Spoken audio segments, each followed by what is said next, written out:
శ్రీ సత్యసాయి జిల్లా పుట్టపర్తి మీద నుంచి పోతున్న ఈ తొవ్వనేనుల్లా ఈ రికార్డులకు వేదికైంది.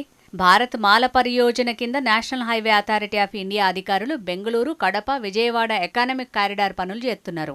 ఈ నెల 6 తారీఖు నాడు బొంతలపల్లి కాడ దగ్గర 29 కిలోమీటర్ల పొడుగైన రోడ్డును 24 గంటలలోనే పూర్తి చేసి మొదటి రికార్డును కొడితే 24 గంటలలోనే 10,655 టన్నుల బిటుమినన్ కాంక్రీట్ పోసి ఇంకో రికార్డును దక్కించుకున్నారు.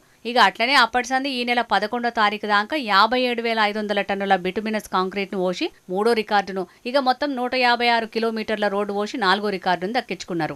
ఇక ఈ విజయాలు దునియా ముంగట మన స్థాయి గురించి గొప్పగా మాట్లాడుకునేటట్టు చేస్తాయని వీడియో పెట్టి మరీ కామెంట్ రాసుకొచ్చిండు సెంటర్ మంత్రి నితిన్ గడ్కరీ సారు. అట్లనే ఈ రోడేసిన రాజ్పథ్ ఇన్ఫ్రాకాన్ సంస్థలను, national highway authority of India అధికారుల్ని, సిబ్బందిని సెంటర్ మంత్రి Nitin Gadkari sir, AP CM Chandrababu sir మస్తు తారీఫ్ చేసిర్రు.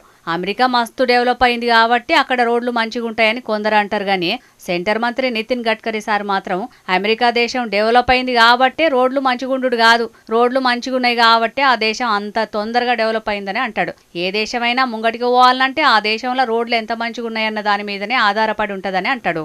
అందుకే గడిచిన 10 ఏళ్లలో జాతీయ రహదారుల్ని బ్రహ్మాండంగా చేస్తున్నారు. తాగినోడు గడతాడు తాళ్ల పన్ను అన్నట్టు ఆ రోడ్ల మీద తిరిగినోళ్ల దగ్గర టోల్ ఛార్జీల రూపంలో పైసలు గట్టిగానే గుంజుతారు. అది వేరే విషయం అనుకోండి. కానీ ఏ మాట కామాట గాని నితిన్ గడ్కరీ సార్ మాత్రం పెద్ద రోడ్లను రువ్వడి మీద పూర్తి చేయించుట్లా చాలా ఫాస్ట్గా ఉన్నాడు. మరిగా ఇదే తరీకాల కడమ రోడ్ల పనులు కూడా పూర్తి చేసి వాహనదారులకు తిప్పలు లేకుండా చూడాలని మన జోర్దార్ తరపున కూడా కోరుకుంటున్నాం.